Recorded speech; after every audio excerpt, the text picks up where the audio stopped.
आज आमर एस्पो माइनिंग होची बरमुंडा पड़ियाटे सीआईआई तरफ ये आज आयोजन होची एटा आम आज Castrol lubricant and industrial distributor नहीं जोटा कि ऑर्गेनाइज कर वर्टेक्स इंडस्ट्रियल डिस्ट्रीब्यूटर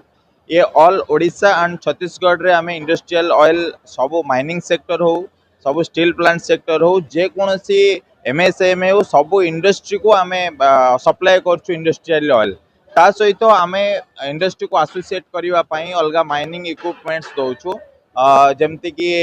आम डीजेल ब्राउजर हो ऑफिस कंटेनर हो ता सहित आम स्पेयर पार्ट्स हो सब दौचु वर्टेक्स इंडस्ट्रियल डिस्ट्रीब्यूटर तरफ आम ऑल ओडिशा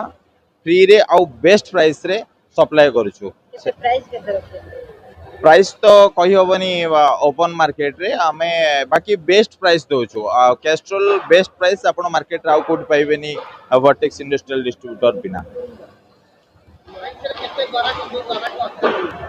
एट जो आज एक्सपो होची बहुत भलो रेस्पॉन्स आसुची बहुत लोग रेस्पॉन्स करछंती कैस्ट्रोल लुब्रिकेंट को बेसिकली जो वर्टेक्स इंडस्ट्रियल डिस्ट्रीब्यूटर रहउची आरो बेस्ट सर्विस पई ओडिसा रे गोटे जणाशुना डिस्ट्रीब्यूटर आज हेई परछि सारा ओडिसा रे